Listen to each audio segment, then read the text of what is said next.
Di video kali ini gue pengen bahas sebuah kamera vlog paling simple dan worth it buat kalian yang doyan jalan-jalan.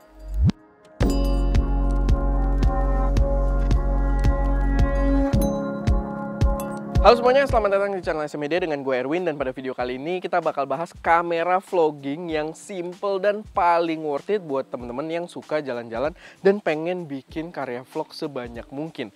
Karena dengan harga yang bisa gue bilang cukup affordable, dia bener-bener worth it banget buat kalian pertimbangkan. Ini adalah DJI Pocket 3 dan kalian bisa lihat ya, ini bener-bener kamera yang unik dan seru banget buat para vlogger. Tapi sebelum kita masuk ke pembahasan kameranya sendiri, gue pengen ngingetin dulu kalau kita lagi ada lomba foto bulanan, dimana bulan November ini hadiah utama dari lomba fotonya adalah kamera mirrorless Canon R50. Lombanya sendiri powered by preset creator kita yang merupakan preset Lightroom paling canggih di Indonesia saat ini karena udah powered by AI yang bisa auto select subject dan mengatur warna berdasarkan selection tersebut. Buat teman-teman yang pengen ikutan, kalian wajib buat pakai presetnya, dan buat yang udah punya sama yang udah ikutan lomba-lomba sebelumnya, itu kalian bebas buat ikutan lagi free tanpa dipungut biaya apapun. Tapi buat yang belum punya, kalian bisa pakai kode voucher lomba foto saat pembelian biar dapat diskon Rp300.000. Nah, balik lagi ke pembahasan kameranya. Ini adalah DJI Osmo Pocket 3, kamera compact yang menurut gua oke banget buat para vlogger. Gue sendiri sebenarnya baru coba itu belum terlalu lama ya, kayak baru sekitar seminggu doang nyobain kamera ini, baru belakangan ini aja. Tapi gue udah bisa simpulin kalau kamera ini bener-bener worth the money, bener-bener pas banget buat kalian beli, apalagi kalau misalkan concern kalian memang lebih ke arah vlogging. Ini bener-bener worth it banget. Buat harga sendiri, dia dijual dengan harga yang menurut gue masih cukup affordable. Dia yang versi basicnya itu dijual dengan harga Rp8,2 juta, dan buat yang versi combo kayak yang gue beli itu dijual dengan harga Rp10,5 juta. Dan menurut gue versi kombonya kalau kalian bisa dapat itu juga terbilang worth it banget sih, karena di situ kalian dapat mic wireless transmitter gitu ya. DJI Mic 2 kalian dapat wireless transmitter doang, mikrofonnya doang yang bisa langsung nyambung ke sini. Lalu kalian dapat grip baterai tambahan, begitu juga kalian dapat lensa ultra wide-nya. Gua sih takut aksesoris tersebut agak susah nanti dicarinya. Jadi kalau misalkan kalian bisa langsung dapat dari versi kombonya, menurut gue itu worth banget buat dipertimbangin. Buat ukurannya sendiri kalian bisa lihat, kameranya benar-benar compact banget. Cukup segenggaman tangan aja, yang membuatnya jadi gampang buat dibawa-bawa, gampang banget buat ngejar-ngejar konten seiring kalian jalan-jalan tanpa mengganggu aktivitas kalian. Karena ukurannya yang benar-benar kecil.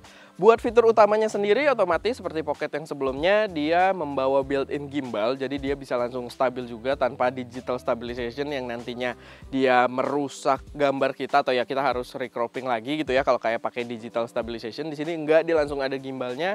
Lalu dia untuk kameranya sekarang udah akhirnya membawa kamera bersensor 1 inch yang membuat kualitas gambarnya lebih proper juga, dan dia menggunakan mekanisme layar yang sangat-sangat unik dan menurut gue sangat-sangat useful. Buat kualitas gambar sendiri menurut gue cakep. Emang levelnya itu belum di ranah kamera mirrorless, tapi menurut gue dia bisa diadu dengan kamera-kamera compact yang kualitas gambarnya proper, yang sama-sama pengguna sensor 1 inch juga. Kalau gue lihat dia itu bisa diadu kualitasnya dengan kayak Sony ZV-1 ataupun Canon G7X gitu ya. Jadi bener-bener kamera yang memang sebelumnya cukup terkenal juga buat vlogging, dan kamera ini bisa membantai kamera-kamera tersebut. Bahkan sebelumnya kita sempat publish video juga pakai kamera ini waktu shoot gue pembahasan Sony A9 Mark III, dan di komentarnya tidak ada yang membahas tentang kamera yang gue pakai, which is berarti ya secara kualitas gambar tidak ada yang aneh, tidak ada yang terlalu berbeda dengan gambar tersebut. Walaupun ya tetap dengan kita pakai mirrorless kayak sekarang, kualitasnya sebenarnya beda banget gitu. Tapi sekalinya kita upload pakai ini kemarin, nggak ada yang mempertanyakan soal kualitas gambarnya, which is berarti gambar dari dia benar-benar proper banget. Belum lagi gimbalnya juga udah stabil banget. DJI juga cukup terkenal soal gimbal gitu ya, dan dia bisa auto track juga. Kalau kita lagi vlogging kita nggak perlu repot-repot buat gerakin joysticknya. Dan begitu juga soal suaranya. Kalau kalian buat suaranya sendiri mau pakai mikrofon internal dari si Pocket 3 ini ataupun pakai mikrofon wireless, kalau kalian pakai yang combo ya, itu dua-duanya cakep. Ya pakai wireless otomatis lebih cakep dan lebih aman kalau kalian berjarak yang agak jauh gitu dari kameranya.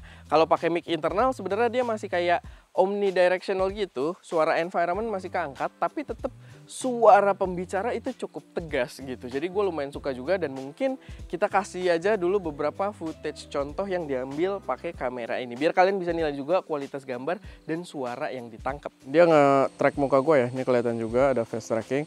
Jadi enaknya kalau misalkan gue gerak-gerakin, dia bakal terus nengok ke gua gitu. Misalkan gue lupa gitu ya, gue jalan dikit nih, jalan kecil, terus lupa, dia nengok gini. Nah, dia terus ke muka gua gitu. Jadi asik banget.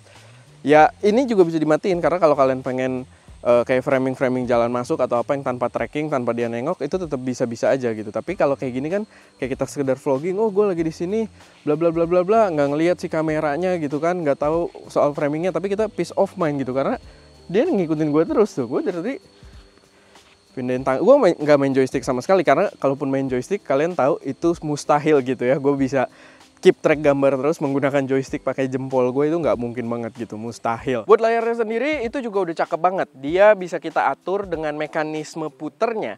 Dia bisa kita pakai di mode vertikal maupun horizontal. Jadi dengan dua mode tersebut, terserah kalian main di sosial media mana, bisa menyesuaikan dan bisa kita preview full screen. Layarnya juga cukup gede ya, 2 inch gitu. Jadi kelihatan puas banget buat preview gambarnya. Gue demen banget. Dan sebenarnya ada pertanyaan juga, gimana kalau misalkan kita pakai layarnya full di satu sisi, misalkan di mode vertikalnya aja. Tetap bisa nggak kita ngerekam video yang bentuknya itu horizontal atau landscape walaupun layarnya vertikal? Jawabannya tetap bisa. Jadi kalian buat nyalain matiin itu bisa juga tahan tombol recordnya. Itu bisa buat nyalain kameranya dan matiin kameranya. Dan kalian tetap bisa juga nge-record landscape atau horizontal di mode layar yang lagi full di bodinya kayak gini, di mode vertikal. Cuman ya otomatis nggak kelihatan full screen gitu. Kelihatan kalau justru layarnya agak sayang karena kalian tidak memakai sepenuhnya gitu, dan gambarnya jadi otomatis kecil banget. Walaupun kayaknya tetap lebih enak dari Pocket 2 gitu ya. Tapi ya itu preferensi aja. Kata orang-orang sih, kata yang nanya ke gua itu dia takut dia cepet rusak kalau misalkan kita banyak buka tutup layarnya. Jadi dia beranggapan kalau lebih enak pakai full seperti ini aja gitu dengan mode layar kayak gini. Tapi ya itu preferensi masing-masing. Kalau menurut gua udah dibikin mekanisme yang seru kayak gini, kita bisa landscape juga ngelihatnya full screen langsung kayak gini, itu cakep banget. Lensa ultra wide-nya yang kita dapat di paket combo juga cakep banget, gampang banget buat masangnya. Kita tinggal magnet aja di sisi depannya, simple abis. Dan kedepannya sih katanya DJI bakal ngeluarin yang mist filter sama untuk ND-nya juga, dan sistemnya nantinya magnetik semua di situ. Cuman ya untuk sekarang kita belum ada ND-nya juga, gue cek di e-commerce. Tapi ya kita pantau terus, mungkin dari brand third party juga harusnya gampang buat bikin karena sistemnya cukup magnetik doang. Oh iya, buat kalian yang mungkin suka shoot produk juga kayak kita gitu ya, reviewer atau kalian reviewer teknologi atau semacamnya, dia asik juga ternyata buat kita nge-shoot B-roll. Karena dia minimum focus distance-nya sebenarnya cukup cepat. Kalau di speknya itu dia minimum focus distance-nya di 0,2 meter atau 20 cm. Dan kita udah ngetes juga, kita ada beberapa shoot itu nge-shoot iPhone-nya Ska, begitu juga nge-shoot kamera, itu as a B-roll masih cakep banget. Gambarnya bagus dan depth-nya pun masih dapet gitu. Masih ada depth-nya di background, kelihatan agak-agak bokeh. Dan itu faktor karena sensor yang dipakai udah cukup gede juga dibandingkan kamera-kamera sejenis kayak dia. Dia udah pakai sensor 1 inch dan itu menghasilkan depth yang masih lumayan kelihatan.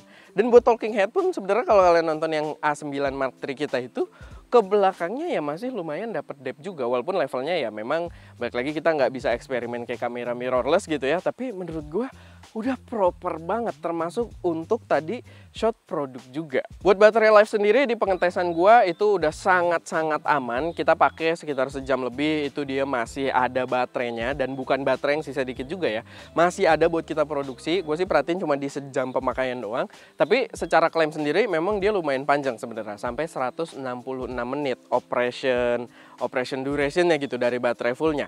Tapi sebenarnya yang pengen gue angkat banget bukan cuma soal baterai di penggunaannya aja, karena menurut gue ini penting banget juga, yaitu soal pengecasannya. Dia itu udah support PD fast charging.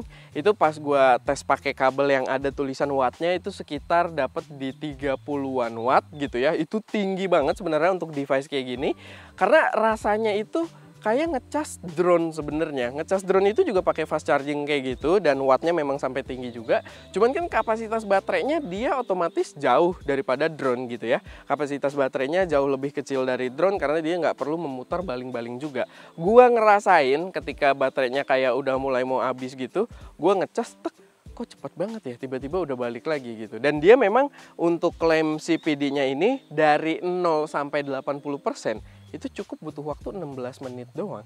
Jadi ketika kalian mungkin nggak pakai si charger tambahannya atau baterai grip tambahan pun, kalau kalian beli yang basic, ya kalian bawa-bawa, sekalian bawa casan mobil yang udah dukung PD gitu ya, atau bawa-bawa brick casan kalian yang udah mendukung power delivery yang wattnya lumayan tinggi, colok ke sini dia fast charging gitu. Dan itu ngebantu banget, gue ngerasain banget itu berguna apalagi untuk tipe kamera seperti ini. Overall balik lagi sebenarnya kesimpulannya dengan statement-statement gue di awal, ini adalah kamera yang worth it banget buat kalian yang mungkin memang fokusnya lebih ke arah vlogging. Kalian pengen vlogging dimanapun itu asik gitu ya, kalian pengen vlogging tanpa ribet, kamera ini menurut gue adalah solusi yang paling tepat buat kalian pertimbangkan. Dengan harga yang bisa gue bilang cukup terjangkau juga, yang gue rasain overall ini bener-bener memuaskan. Oke, paling itu aja sih sedikit pembahasan gue mengenai DJI Osmo Pocket 3 kali ini. Semoga bisa jadi referensi buat teman-teman semua. Dan kalau ada koreksi, saran, atau pertanyaan, silahkan taruh aja semuanya di kolom komentar. Dan ya, paling itu aja. Gua Erwin, di belakang kamera ada Ska, di belakang reflektor ada Dika, dan jangan lupa untuk berkarya.